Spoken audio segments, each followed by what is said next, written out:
वसुधैव कुटुंब रूपी परिवार वर्ग को मन नमस्कार। पूर्वर आमे विभिन्न प्रकार राजयोग गृहप्राप्ति योग ए सब विषय चर्चा करिथिलु। आज आमे देखिबा आयु विषय योग अर्थात जातकरे केउ योग रहिले दीर्घायु योग होइथाय, केउ प्रकार योग रहिले अल्पायु योग होइथाय। तेणु आयु विषय जानिबा पई हेले एही जोगटी निश्चित जानिबा पई दरकार। तेणु आसंतु देखिबा।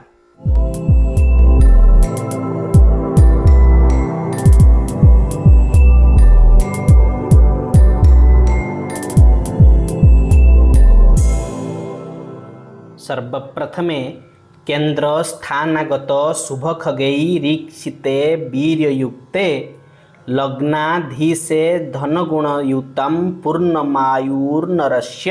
अर्थात जदि लग्नाधिपति बलवान होई केन्द्र स्थान रे तथा शुभ ग्रह द्वारा दृष्ट होई बसिथांती तेबे व्यक्ति द्रव्य गुण रे परिपूर्ण होई पूर्ण आयु प्राप्त करिथाय। कर्केन्द्रिज्यो तनुगृहगतौ केन्द्रगौ चेद्ज्ञो शुक्रो षष्ठे लाभे सहज सदने चेतरे पूर्णमायु।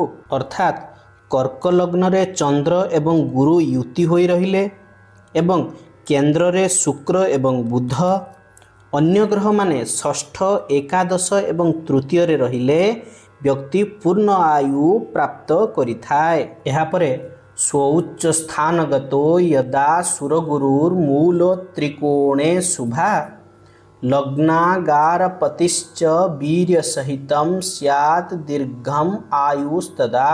अर्थात जदि बृहस्पति उच्चरे एवं शुभग्रह मूल त्रिकोण रे थाई लग्नाधिपति बलवान होइथिबो तेबे व्यक्ति दीर्घ काल पर्यंत जीवित रहिथाय।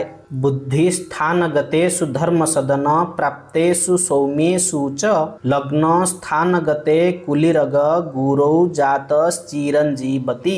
अर्थात जदि पंचम नवम स्थान रे शुभ ग्रह थाए एवं कर्क लग्न रे बृहस्पति थाए तेबे व्यक्ति दीर्घायु होइथाय। व्यय नवमग इंद्रो केन्द्रयाते च शुक्रे तनु नवम गृहेतश्चेत् शनि दीर्घमायुः। अर्थात नवम किंबा द्वादश रे चंद्रमा केन्द्र रे शुक्र एवं लग्न किंबा सेही नवम रे शनि जदि रही थाए तेबे व्यक्ति दीर्घायु होइथाय। निधन सदन याता लग्न विधुर्न खेटा बलयुत गुरु शुक्रौ दीर्घमायुस्तदानुः। अर्थात लग्न ठारो किंबा चंद्र ठारो अष्टम स्थान रे कौनसी ग्रह न थाई जातकरे बृहस्पति एवं शुक्र बलवान होइथिबे तेबे व्यक्ति दीर्घायु होइथाय। एहा परे मीनोदये भृगसुते धीषणे च केन्द्रे चेत् छिद्र मंदिरगतः शुभदृष्ट चंद्रः केन्द्रस्थ दैत्यगुरु चित्र शिखंडीजौ वा लाभे यदा शशधरश्च नरः शतायुः। अर्थात जदि मीन लग्न रे शुक्र एवं केन्द्र रे बृहस्पति थाई शुभ ग्रह द्वारा चंद्रमा दृष्ट होई अष्टम स्थान रे रहिले व्यक्ति शतायु युक्त होइथाय। एहा परे केन्द्र स्थाने शुभाश्चेद व्ययमृति गृहगाः सर्वपापा भवन्ति नीचागार प्रयाते तनुसदन पतौ देहिनो मध्यमायुः।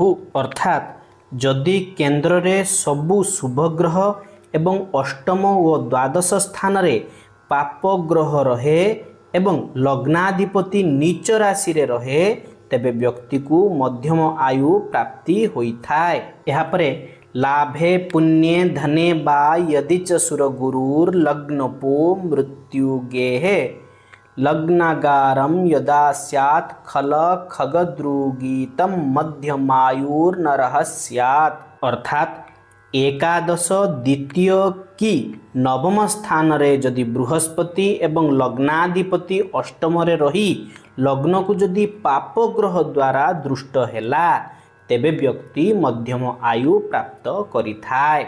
एहा परे जन्म काले यदा यातो लग्न गेहम बृहस्पति लग्नेशो नीचराशौ च मध्यमायुर्नरो भवेत् अर्थात जातकरे लग्नरे जदि बृहस्पति एवं लग्नर स्वामी जदि नीचस्थ तेबे व्यक्ति को मध्यम आयु मिली थाए। यह परे हीनम शुभ खगैः केन्द्रम लग्नम पापयुतम यदा लग्नेशो वीर्यहीनश्च जातो अल्पायुर्भवेत् ध्रुवम अर्थात जदि केन्द्र रे शुभ ग्रह रहिबे नाही एवं लग्न पाप ग्रह द्वारा युक्त होइथिबो एवं लग्नाधिपति जदि बलहीन बा निर्बली होइथिबो तेबे व्यक्ति निश्चित अल्पायु होइथाय। एहा परे रंध्रे से कुज संयुते तनुपति भौमेन दृष्टो यदि राहुश्चंद्र ईनश्च लग्न गृहगा जातस्य तृणम मृतिः अर्थात जदि अष्टमाधिपति मंगल सह युक्त होइथिबो लग्नाधिपति उपरे मंगलर दृष्टि होइथिबो एवं राहु चंद्र सूर्य लग्न रे रहिले तेबे व्यक्ति अल्पायु होइथाय।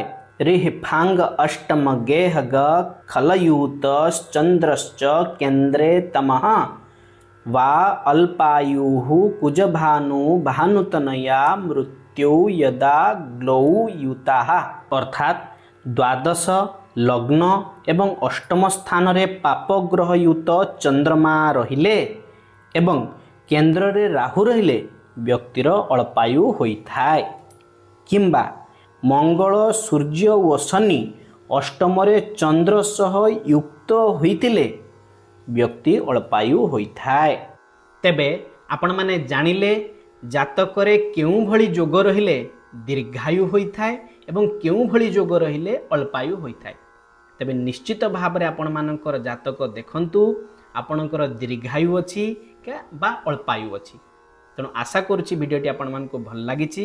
जदि भल लागि थाए तेबे निश्चित भाव रे अन्य मानकु शेयर करंतु। तेणु आजि पई एतिक धन्यवाद। नमो नमः।